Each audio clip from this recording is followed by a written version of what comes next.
They destroyed his grandfather's bridge, said it didn't belong, said it wasn't part of their vision. So he opened the dam and drained every single drop of water from their $4 million lakeside resort. No yelling, no warning, just silence. And then devastation. This isn't just a story of revenge. It's about legacy, about pride, and what happens when you mess with the wrong man. The man who controls the water. Some people think power comes from money, lawyers, or the backing of a well-polished community board, but real power, the kind passed down through blood, sweat, and generations, that kind is quiet. It doesn't shout. It waits until it's time. This is the story of Elijah Moore, a man they underestimated, a man who said nothing when they destroyed the one thing that meant the world to him, and a man who, without a single raised voice, drained a multi-million-dollar resort until they were begging at his doorstep, not for revenge, but for respect. Elijah Moore had always lived simply. He didn't need much, just his cabin, his tools, and the peaceful stretch of land his grandfather had carved out of nothing. See, his grandfather, Henry Moore, was a visionary. In the 1950s, he bought a soggy, mosquito-infested plot of swampland that most folks wouldn't walk through barefoot, let alone purchase. Back then, Henry couldn't buy land inside town limits because of the color of his skin. So he bought outside of it, far from the city lines, deep in the woods, where no one could tell him what to do. Everyone thought he was crazy, but he saw something no one else did. He spent years building, digging, shaping the land with nothing but hand tools, grit, and patience. He built a dam to collect rainwater and runoff. And slowly, over time, that swamp turned into a beautiful, still lake. Sycamore Lake, they'd come to call it. Then he built a bridge. Not a big one, just a simple, red oak footbridge that led from one side of the lake to the other. It was where he fished every weekend, where Elijah's father learned to swim, where Elijah learned what peace sounded like. It wasn't fancy, but it was strong. Just like Henry, that bridge stood for over 60 years. Years passed. The world changed. But that patch of land stayed in the Moore family. Elijah inherited it when his father passed, and he honored it. He repaired the dam every spring, kept the bridge polished and safe, taught his own children to fish at the same spot he learned. But time didn't stop moving. Developers found Sycamore Lake. They bought the surrounding land and built luxury homes. A lakeside resort popped up, then a gated community. Then, of course, the HOA. At first, they left Elijah alone. He wasn't part of their neighborhood. His land predated all of it. But as the homes got more expensive and the resort more exclusive, some of them started seeing him as a problem. They didn't like that he didn't fit in. Didn't like that his home wasn't landscaped with imported flowers or custom lighting. Didn't like the look of his old bridge sitting quietly over the water. The HOA held meetings. They issued letters. They made proposals. Elijah ignored them. He wasn't under their control. And legally, they had no authority over his land. But they didn't like that answer. So they came anyway. It started with letters taped to his mailbox. Then came the compliance officers. Then the threats. They claimed his bridge was unsafe, a hazard to the community. They said he needed to remove it, or they would. Elijah replied once.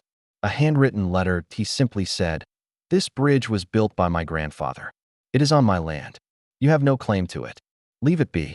He never heard back, but a few weeks later, he woke up to the sound of chainsaws. It was 7 a.m. For men in reflective vests. Marked trucks with Community Improvement Project stenciled on the side. They didn't knock. Didn't speak to him. They went straight to the bridge, started cutting. Elijah walked out silently.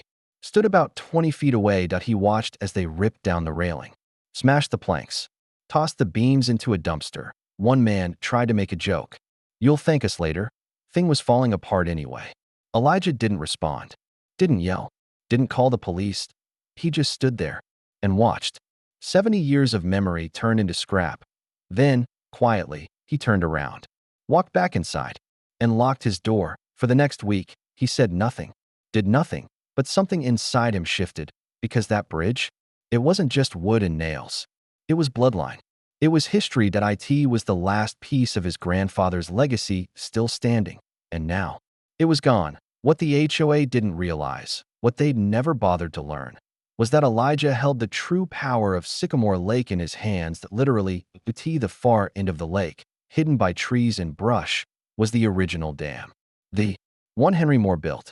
The one Elijah maintained for over 30 years, no one else even knew it was there. It had a massive steel crank and a floodgate system.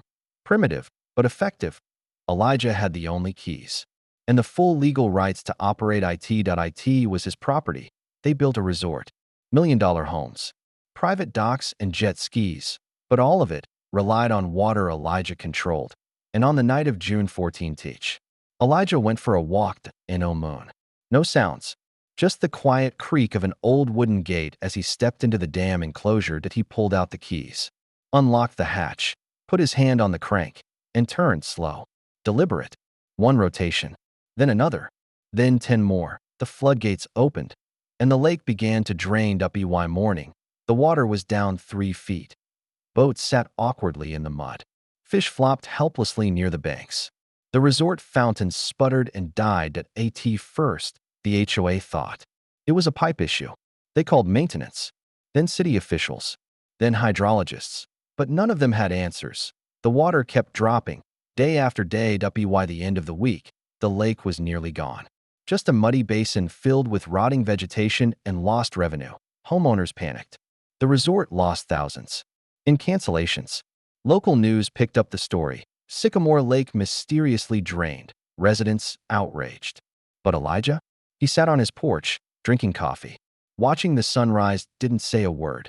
Eventually, they figured it out. Someone tracked down old land records, found the dam, found Elijah's name. They came knocking. HOA reps, lawyers, county officials, all asking the same question. Why did you do this? Elijah only had one answer. You destroyed my grandfather's bridge. They tried to argue. We had authority. We offered alternatives. It wasn't up to standard, but he just shook his head. That bridge was on my land. You had no right. And now, you have no lake. They tried to take him to court, but the law was on Elijah's side. The dam was his. The land was his. The water rights were his, unless he caused downstream flooding, which he didn't. He was legally allowed to release water. They tried to buy him off, offered $100,000 to restore the water flow. He declined, then $250,000. Still no. He waited until the HOA's president, a man named Langston, showed up himself, apologized, begged, said the homes were losing value, said the resort was hemorrhaging money, said the homeowners were angry. Elijah listened, then handed him a single sheet of paper. It read, to restore the lake, you will rebuild the Moore Bridge in full, using red oak. Install a historical plaque acknowledging Henry Moore's role in the creation of Sycamore Lake. Issue a formal, public apology signed by the HOA board. Langston looked stunned. You're serious? Elijah nodded once. Very. It took them a month. They hired custom woodworkers, source-staged oak, reconstructed the bridge plank by plank. Under Elijah's watchful eye, they held a ceremony, unveiled the plaque, made their apology. Some of them meant it. Most didn't. But Elijah didn't care. He wasn't looking for friendship. He was looking for justice. And when the bridge was finished, he walked to the dam one last time, turned the crank in reverse, closed the gates, and slowly, the water returned. Today, Sycamore Lake is full again. The resort runs. The homes sparkle. Life continues. But the bridge? It stands stronger than ever. And Elijah? He still walks across it every morning, fishing pole in hand. Grandchildren by his side. People greet him now. With respect, they nod. They wave. Because they remember. They remember what happens when you forget who holds the real power. And they'll never forget the man who drained a lake to rebuild a legacy.